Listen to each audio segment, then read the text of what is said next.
Good morning, ladies and gentlemen. This is the High Dragon's Breath Bow Wow, welcoming you back to another episode of Archon's Armies.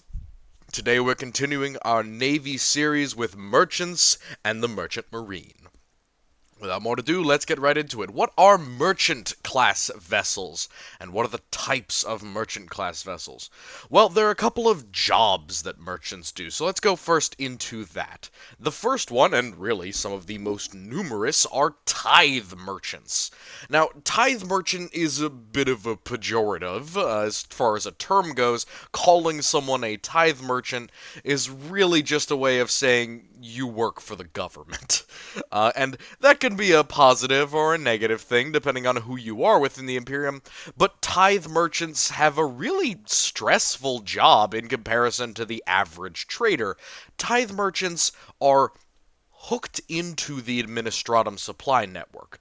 Now, this could mean that they are full-on contracted, aka an individual who was a trader, was a private trader before, wants to sign up with a more consistent, more safe contract that doesn't make as much money, but they might be in their twilight years. They might be trying to just make ends meet so that they can retire.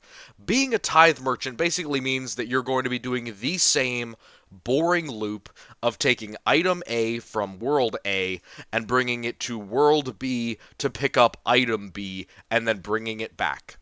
Or it will be a slightly 1, 2, 3 group trip. And you will keep doing that over and over again for however many years your contract is.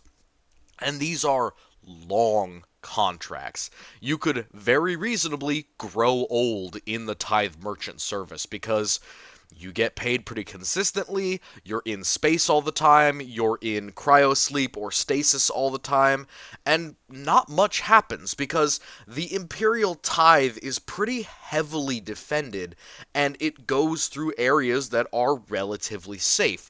We're not talking about resupply fleets or private traders or people who are trying to save a few bucks by going through a less trafficked area of space. The Tithe, the line of the Administratum Tithe and their logistics network basically determines the superhighways of the Imperium's warp travel. And they travel by the safest, the most comfortable routes available. And sometimes they don't even travel through the warp. Sometimes you have what we called cold merchantmen who travel without a warp engine. They simply travel in real space, usually not outside of the local system, or sometimes just the local sector, but they are still part of the Administratum Tithe network and they act as logistics. So this contractual service, or sometimes it's for other reasons, but generally it's contractual, is the safest way to get into the merchant's trade. But it's not a good way to make a fortune, for sure. Enough to live on, but maybe not enough to net you a comfortable, noble position in your later life. The next one is rogue and private traders. These are merchants and interplanetary shipping and transit. Now, here's the big one. You won't usually come across rogue or pirate traders who are trading in standard goods. Now, private traders may trade in standard goods for a lot of reasons. Let's say I have a shipment of grain from an agri-world. Why do I have that shipment of grain? Probably because I brought them something that they needed, and the only way that they could pay me was through their product, their main planetary resource. I don't necessarily want this because this is really hard to liquidate and make somebody else give me something of value for. These goods are practically part of the tithe already. So what do I have to do? I have to upsell. I have to go to a planet. Maybe it's a hive rock. Maybe it's a hive world that's having issues sustaining themselves with food. And I need to hawk my wares and sell my product at a higher rate because private traders are not supported by the Administratum. They're taken care of, as in, like, they're noted down, they know where their ships are, they know what their shipments are, so they are tracked to be part of the logistical network, but the Administratum doesn't determine what they have on board. They don't really monitor all that heavily what they're trading in, other than checking the manifest and, making sure that you're not doing anything too obviously illegal. Gun running happens in the Imperium, but they try and keep it to a hush-hush hush black market rather than just shipping 1,000 rifles from one planet to another on a whim. And of course, rogue traders. While private traders do this kind of under the table, they have cheaper ships similar to freighters, and they'll usually be a mix of cold or hot ships. Hot ships go through the warp, cold ships go through real space and don't have a warp engine. They are relatively cheap, but they take much longer to get to different places, especially outside of the local sector. Rogue traders are official. They are acknowledged by the administratum in a way that private traders and private individuals who own ships are not. So, a private trader may be registered with a local planet, but he's registered with that planet's government. He isn't registered with the administratum. A rogue trader, he has a writ of trade from the administratum that gives him the right to trade with anyone in the Imperium. Now, unlike private traders, which might be limited by the planet that gave them their authority or that they bought their ship from, rogue traders have the ability to go anywhere and sell anything to anyone, which means that they can make a lot more money off of gaming the economics of the Imperium of Man. One planet is low on food, one planet has a surplus of food. If you're outside of the local sector, maybe a private merchant wouldn't be allowed to travel there. Rogue traders can, which means that they can make those crazy bumper profits that regular traders don't get access to. And it's why rogue traders are so wealthy. They can capitalize on the economic hardships of other planets to make ridiculous amounts of money for relatively cheap. The next type are salvagers and pirates. These are the crust, the lower crust, the scum of the private merchant trade. Now, why do I say that they're scum? Well, salvagers are almost always in cold ships, which means that they are very limited in where they can go. They essentially burn in one direction towards another planet, and then they flip around and slow themselves down to go the rest of the way. Most of the crew remains in cryogenic stasis for most of this time, and they will go around and grab wrecks. They will visit or go onto destroyed ships. Occasionally, they will find themselves plundering bigger, the amalgams of ships, those kind of massive dead graveyards. Space hulks. Sorry, that's the word, space hulks, and other things like that. And those salvagers will essentially have a connection on their home world that they sell them to. They don't necessarily have to or tend to go to a bunch of different planets in order to make any type of triangle trade or complex economic deals. They just have a contract or an agreement with a company or with an individual that they go out, they bring back however much iron or however much materials from the void, and then they come back, sell it, receive a stipend, and go back out again. What happens when either private traders or salvagers get fed up with the fact that they're not making a lot of money? That's when you get pirates. Salvagers are pretty likely to become pirates, mostly because they are not respected and they are considered scum. They are really considered the scum of captains, and that's not without reason. Unlike traders, rogue traders, and tithe merchants, they're not necessarily well trained, they're not disciplined, they tend to be very kind of lackadaisical with hiring their crew and with training them, and a lot of them are very, very dictatorial. In Conrad's Primarch novel, it describes one of these salvagers, and they really are just greasy, monstrous dudes who are absolute slave drivers who are so penny pinching that they're unwilling to even train up new crew for fear that they might threaten their business if they went to a competitor. So it is really this kind of scummy practice, and when they get fed up, when they get tired of doing this annoying job that takes years and years and tons of effort to do for very little pay, well, they can decide that stealing shit is a whole lot more profitable and a whole lot easier than working for shit. And that's how you get pirates. Piracy in the Imperium is a constant problem, and it is really an issue in certain areas where pirates reign sway over these merchant-class vessels. So, we'll talk about pirates more when we get into vessel types, but just suffice it to say that this gentleman here in the corner, it's not unreasonable for merchants to be worried about pirates showing up and interfering with their business for the goal of stealing their goods.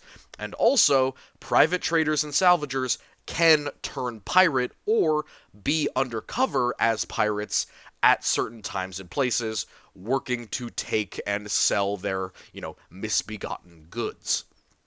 The last one for merchantmen, and this is really more of the merchant marine, are planetary defenders. This includes floating orbital structures, monitors, and system ships. We'll go more into these when we go about the types of vessels. But the last ones are couriers, seconded fleets, and special interest freight. So special interest freight is one of the ones that I like to talk about because it's related to Space Marines. Space Marines will sometimes find a private trader or a ship owned by a rogue trader, and they will buy a contract out with them. And what they effectively do is they pay these freight traders to take Astartes' supplies and equipment and travel along with them in their large freighter ship that has more storage than any of the Astartes vessels, and follow them, not into a war zone. They're not intending to bring them into a fight, but just come along with us and act as our supply depot for a while, and we'll pay you. And this happens with all different types of forces. For example, seconded merchant marines or merchants will often be set up in areas. So if a Forge World wants a orbital or planetary defense structure, they might have one dragged from another local planet, and it might be set up and be maintained by another planet, but it's protecting a Forge World. They're seconded. They're not going to be in charge of it. That planet isn't in charge of the Forge's defense. They just happen to be in charge of this certain area, and the Forge, of course, is going to dictate how that defense is set up. Seconded essentially just means that you're working for someone else. Technically, you could call the tithe merchants seconded, but the merchant marine is pretty much focused almost entirely on making the tithe work, or work better, so I don't necessarily include it.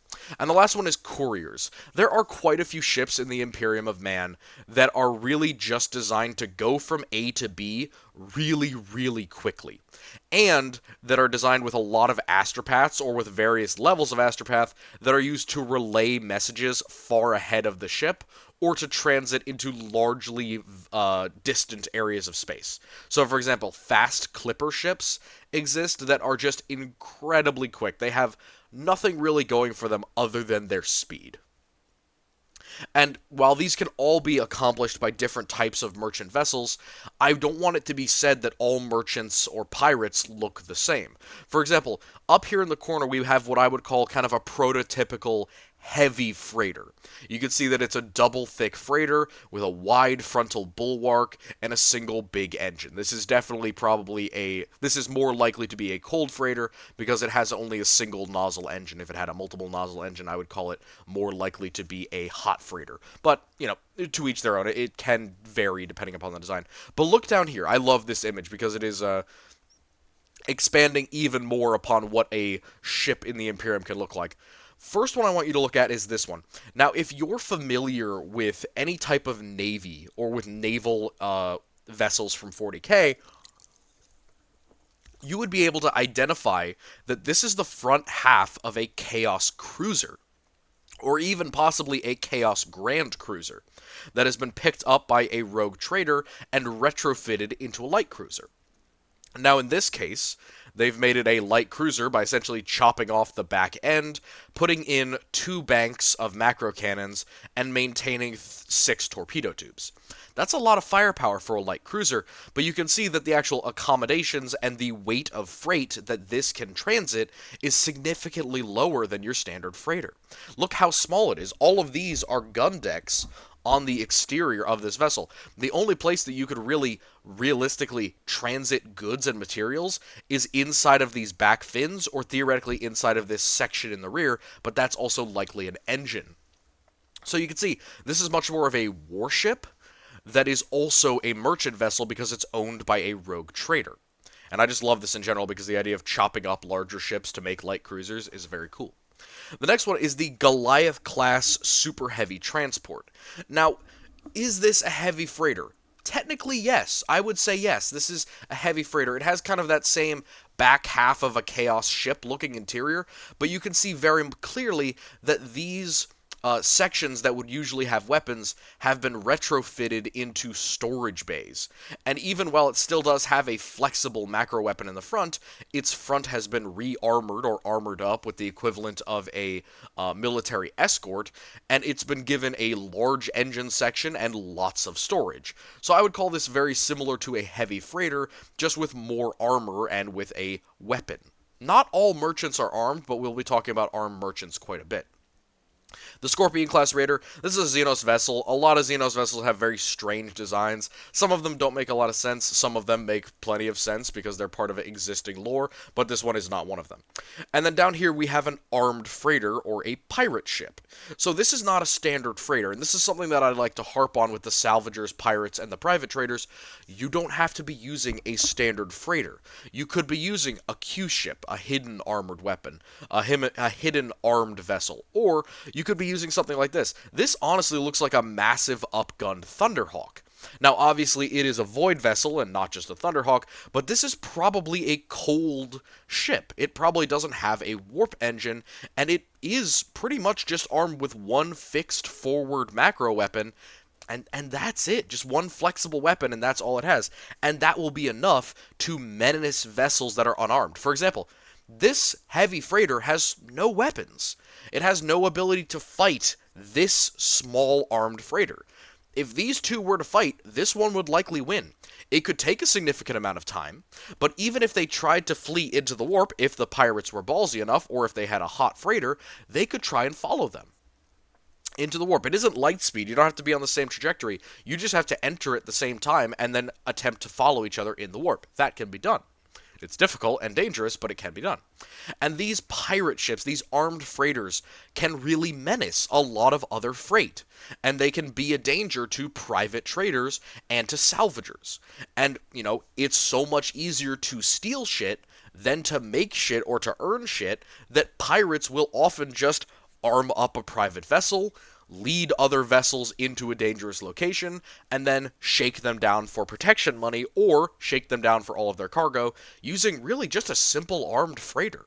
That can be done. Some of them don't even have armed freighters. Some of them actually have just aircraft that they use to threaten vessels into compliance. These last two here are an escort carrier, which we'll talk about later. It's essentially just one launch bay on either side, and then the defense monitor.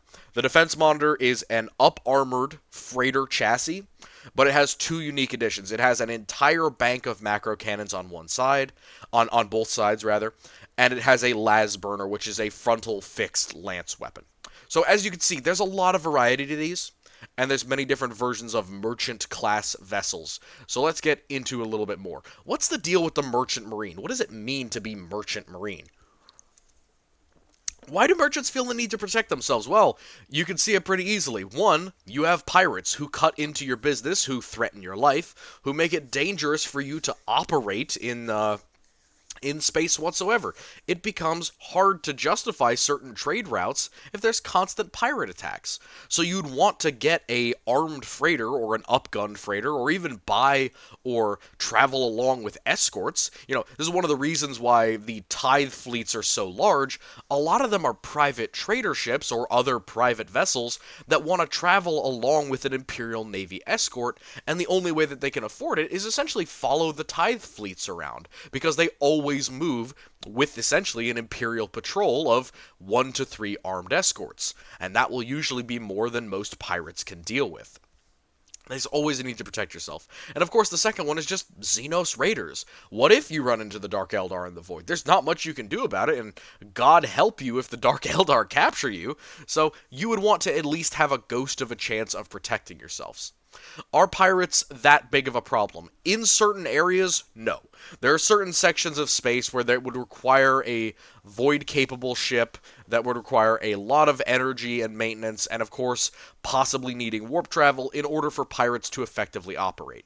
However, in other areas, like the Calixis sector, and in other areas that have warp anomalies, lots of asteroids, lots of space-bound debris, pirates are going to be much bigger of a problem because they can effectively hide. They can perform maintenance to a degree because they can attach their vessel to something and then they can go out and take care of it while it's not moving. So there are areas where it's more of a problem and areas where it's less of a problem. Why not use Navy escorts? Well, you don't always have the luxury of Navy escorts. There might only be 20 or 30 escorts total in the entirety of your little subsector. Well, that is a problem. If they have to be stuck around the capital ships and the cruisers all the time, that could really only mean that there are 10 vessels left, and most of them are going to be protecting the tithe fleet. You might be able to rent one out or convince the sector governance or subsector governance or the capital world, whatever it is, to release an escort to come with you if you had a particularly good reason. Say that you were transporting a planetary governor. You would want to bring an escort with you, just in case. You don't want some random pirate with an armed freighter to be able to capture a planetary governor uncontested. That would be a very bad look. But it would be hard to justify that the Imperial Navy should go and help out some random private trader. Why cold freighters versus hot freighters? So, cold freighters are cheap. Cold freighters don't need a warp engine. They don't need a navigator, which is incredibly good for your expenses. Not having to pay for a navigator is awesome. And astropaths are optional. You don't need one. If you're going to be traveling in real space anyway, you know exactly where you're going to be going at all times. Now, having an astropath along can help if you get stuck or if there's some sort of danger, but if you don't need to scream for help, if you're going between two planets that are practically within sight of each other, let's say within the same solar system, why bother with an astropath? It's not necessary. You're not going into the warp, you're not traveling very far, you've gone the same route for 30 years. Why the hell am I going to need an astropath? It drops my cost as a salvager or as a private trader down by like a significant 10 to 15% that then becomes pure profit. And that's how you make a lot of money or more money. Hot freighters, of course, they need at least kind of that pocket navigator or pocket astropath. Maybe one, maybe an assistant, maybe some minor version of it. I've talked about it before in the Psyker video, how you can kind of break down navigator and astropath into lesser types. But hot freighters need to pay for it. Otherwise, you will not be able to go through the warp easily. You can try, but it can sometimes put you out of your way. And like all freight, worries about fuel and safety are very high in your mind when you're talking about your profit margin. What use is a single orbital or flex weapon? What's the point of having just one barrel of macro cannon on the front of my freighter? Well, here's the thing. Pirates are a problem, yes? Yes. Pirates are a problem. Pirates generally will be armed with essentially exactly that, a single orbital or flex weapon. That means that you're on an even playing field. If you're armed, the average pirate that doesn't have an actual escort, he isn't really going to mess with you. He might chase one of the unarmed freighters in your group, at which point you turn around the armed freighter and you engage with him. It's not going to be a battle to the death. We're not fighting the Navy here, but having a macro cannon, having a missile launcher, a lance weapon, or a plasma cannon, or even flat cannons, having that flexible orbital weapon, that anti-ship weapon, it can prevent you from just being an easy target. And it can ward off a lot of pirates who might otherwise just prefer to deal with non-dangerous prey, maybe because their ships aren't armed and they just rely on you stopping and allowing them to board or forcing you to let them board. Or maybe they don't even have a true void ship, and they just have a lot of aircraft or spacecraft that they use to kind of swamp less protected vessels and force them to halt. Having one of those big orbital weapons, you can scare off or threaten wherever they're launching from, and it will make you far less of an easy target. It doesn't help you all that much against actual escort class craft, no. Fighting the Dark Eldar with just one lance weapon, you're not in a good situation, but it's better than nothing. And against pirates, A-okay. What are they fighting against ship-wise? Again, big thing here is pirates and Xenos raiders and or just Xenos pirates in general. Are they of any use against Xenos or Chaos Pirates? So Chaos Pirates are a specific thing. They are sections of warbands or of cults, as we mentioned, who have managed to go interplanetary, and they will go out and live the pirate life as a warband.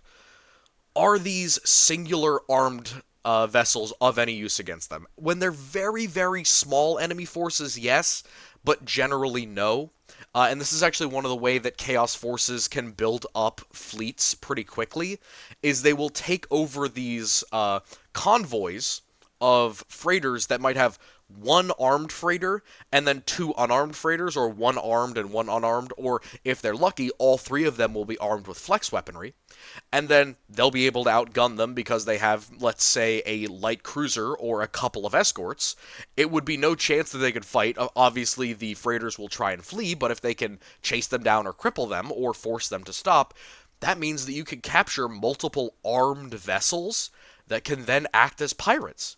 You can effectively turn an entire crew privateer and add them to your force. And, it will make for a ragtag fleet, but every single orbital weapon counts when we're talking about, 4 armed merchantmen and an escort class craft against 2 Imperial Navy escorts.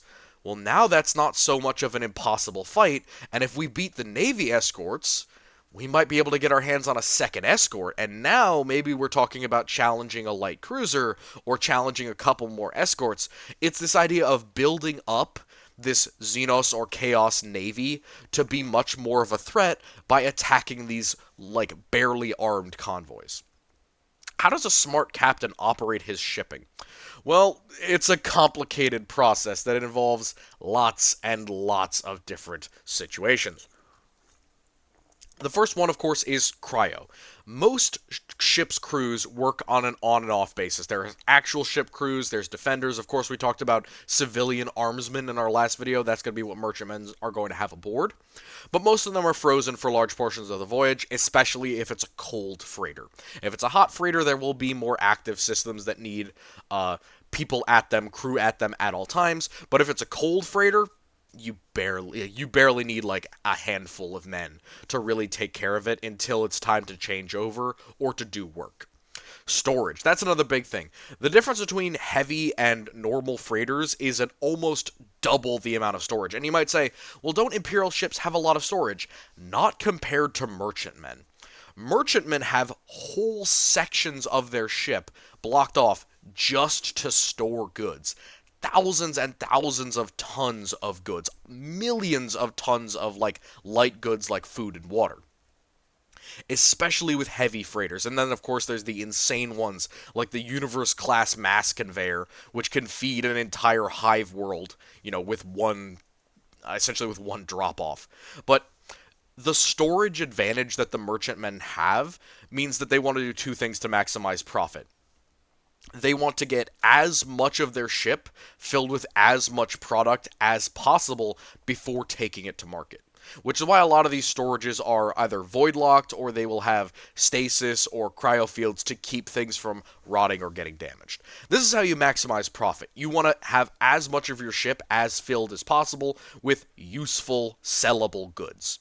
And then, of course, minimizing travel time. With cold freighters, this is an entirely different system. Obviously, we're dealing with a lot of different situations here with cold, where you might have a consistent route that you work on with the same goods going back and forth, and you're making marginal profits. But with hot freighters, man, they'll go anywhere to cut a buck. They will go through any hoops, out into the middle of nowhere. They'll travel into the ghoul stars, through the sanguinary worlds, all these places that are, not safe, but it cuts a couple years off their transit, and that means that they get to the next sail, the next planet, their next resource quicker. Minimizing travel time maximizes profit because it shortens the amount of your bill when you get into a planet for resupply and repair.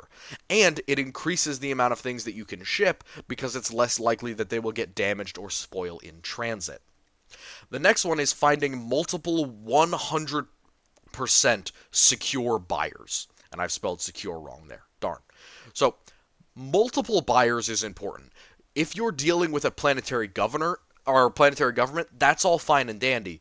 But you're going to have a lot of different goods and services on your vessel that are going to be sold at the spaceport, basically at open markets. And if you have a wholesaler or if you have a contact on a planet that is going to be selling your goods, you want to make damn sure that they're ready, they know you're coming, they've been advertising for the goods that you have, and they've got you a nice deal so that you can sell at a legitimate profit. It's important to secure these, and it's one of the reasons why merchants will often have multiple job titles. So if you're a merchant captain, you won't have started as a merchant captain. That is pretty rare unless you're very, very wealthy. And if you are very wealthy, you have the connections. But what you'll do first is you'll go and you'll be a ship's ensign, or you'll be a ship hand or a crewman. And you'll work like that for, from your late teens into your mid-30s. And then by the time you're in your mid-30s, you're very experienced, you've traveled all over the local sector, you've met lots of businessmen, you've hoarded a little bit of money, you go and take out a loan, you buy your own freighter. Boom, you are now a freighter captain. All of those connections, all of those deals that you got beforehand, all of those skills and traits that you learned while you were working, now you turn them around and you start making money off of those connections to pay off the debt of buying a spaceship, which is very significant. And then, of course, the best way, the way to make your double money, is black market shipping. Now, this is generally done by people who aren't officially recognized by the Administratum. Rogue traders can deal with anything with anyone, and generally, the writ of trade allows them to go through a lot of embargoes on trade items at times. There are times where they'll get complaints from the Administratum. Obviously, Rogue Trader doesn't want to be arming a chaos cult or arming a rebellion, but it has happened before, and it could happen again if there was good money in it. But if you're the average freighter captain, you're going to have some stuff that you're going to get in trade or in transit might be worth something. If I'm going and I'm salvaging dead ships and I'm finding a bunch of firearms, for example, or if I'm finding a bunch of technology, maybe I'm going into space hulks and finding, dead space marines or bolt guns or things like that, I can't just come back to a planet and sell a bolt gun on the open market. That shit is insanely, dangerous to have open, and, I could get in trouble for that. So what do? Well, I go to the black market. I know a guy who knows a guy. Here's a bolt gun. Can you give me some money under the table and maybe you find a buyer for this? Absolutely. The black market is alive and well within the Imperium. The Administratum does all that it can to try and deal with it, but believe me, the Imperium is so vast and complex that there is an infinite number of cracks for an infinite number of merchantmen to make a good amount of money selling things that they really shouldn't be to people who really shouldn't have them. So, talking about merchant vessels, and I will not go as deep in the paint when I go over these. The Havoc, really this is my classic image of what a pirate vessel looks like. Chaos uses this just as much as the Imperium. It is essentially a standard freighter, except it trades out a lot of its space interior for a macro cannon battery. Again, you'll notice here they have a little bit higher resilience. This is the Battlefleet solar system, and all of these will be shown with weaponry or armed. But the Havoc is unlike most of the other ships in the merchant class by having two broadside weapons, or having a broadside weapon whatsoever. And again, manpower 3. 3,000 men aboard, and then a lot of different space. Auspex accuracy also generally worse than the average Navy escort, and a speed of 4. And these are all weapon tier 1. So, next one up is the Vagabond Trader. Similar to a standard freighter, it's got that terrible armor, generic resistance, low speed, and only a single flex mounting. Generally, this is the armed version. There are versions of this that have no armament. The advantage of the Vagabond Trader is the sheer size of its hold and how many people it can hold. It has 4 manpower, giving it significantly more space and transit material size and weight than the Havoc. Defense monitors. These are technically a merchantman. Like I said before, they're a little bit better armored, 12 and 12. Like the front of the Havoc, which is up armored. They have a little bit less health, though, because they are very clapped to the nines with weaponry. They have a macro cannon battery, and then they also spend a lot of their energy on a single heavy lance weapon. It's called a las burner. It is essentially a fixed lance weapon forward. These are used because they are almost always cold. They are used to protect planets by essentially floating around them in orbit and helping out system ships to prevent enemies from getting close to bombarding the planet or from being an orbital threat. fast clippers. I mentioned them before. They are fast as hell with a speed of 8 in grav. They are relatively weak, though, and very, very thin and elongated. Basically, it's just an engine and then the front half of a powerboat, baby. No armor, not a great amount of voids, slightly better than the Monitor, but really, it's mostly because of its increased engine power. It can have one flex mounting, as you can see here with the Ruby Peregrine, but this is a modified one, obviously. Most of these do not come with weapons, other than the Defense Monitor and the Havoc, but most of the other merchantmen do not come with weapons, but you will see them modified to have them very often. Fast clippers are usually used by couriers a lot of the time, and they will almost always be hot so they can travel between sectors. Fire ships.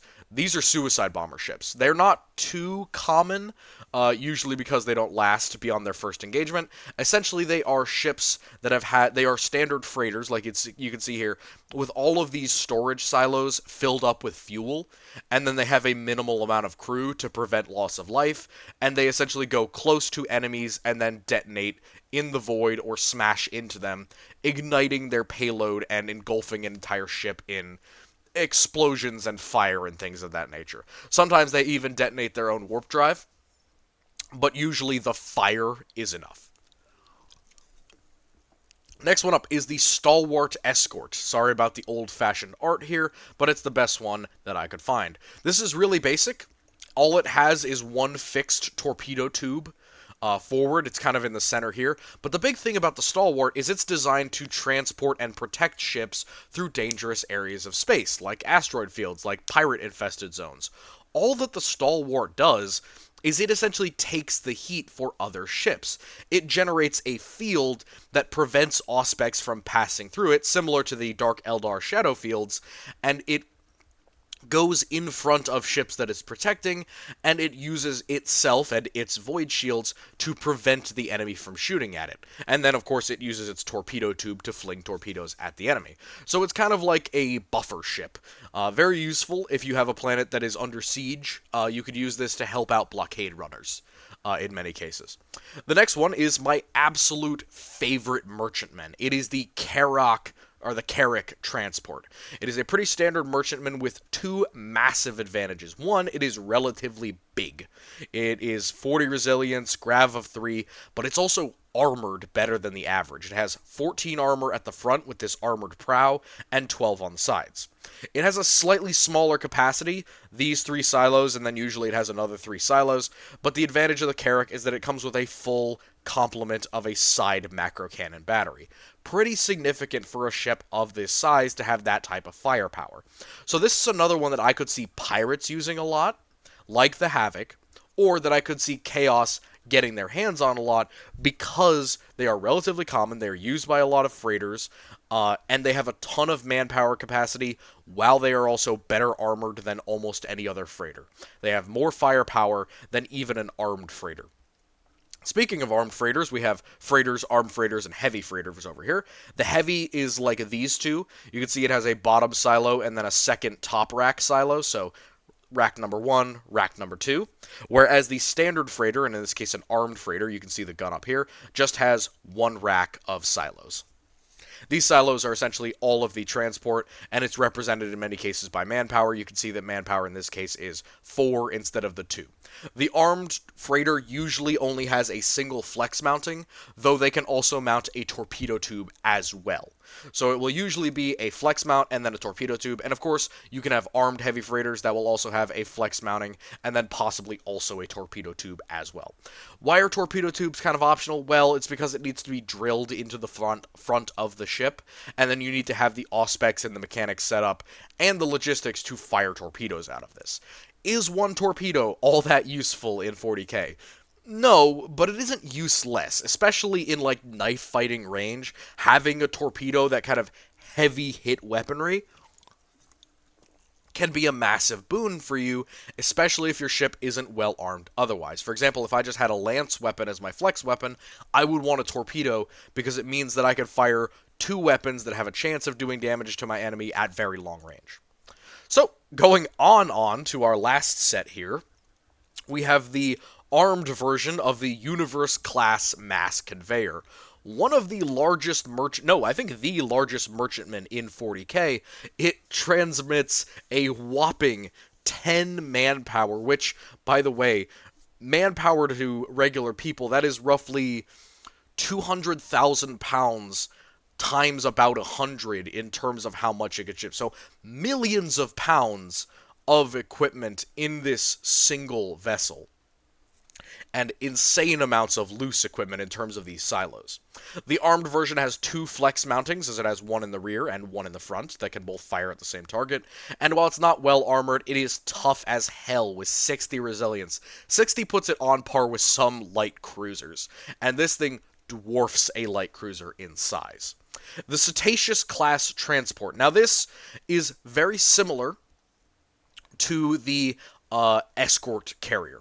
The escort carrier has just its launch bay. The Cetaceous class transport, or the Space Whale as I like to call it, is also just a launch bay. It's the same exact thing. These are pretty big and spacious. They don't tend to explode when they get hit because there's just a lot of space inside of them with ships in them that it launches out the front.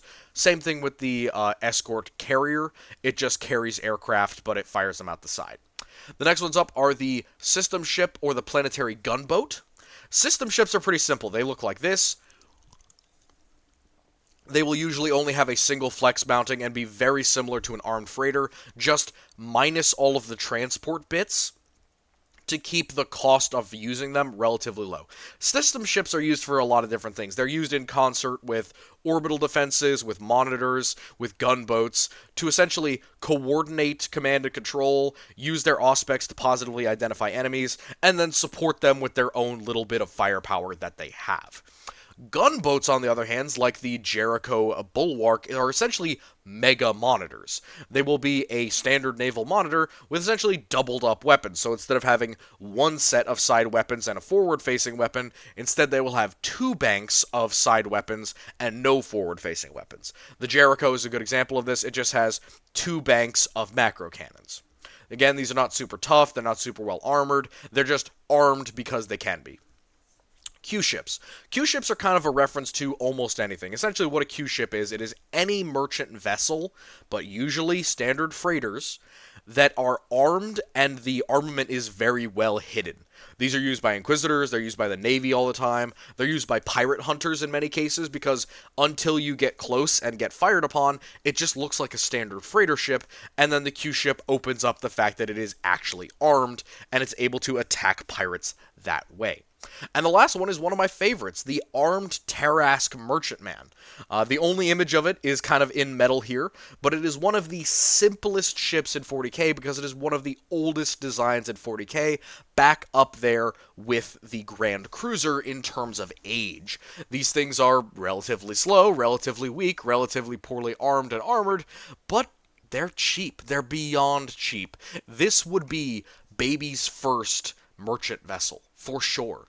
They are essentially one long, low-slung, oxygenated area, one command and control tower, one engine, and everything else is given up to 2 large lengthwise silos.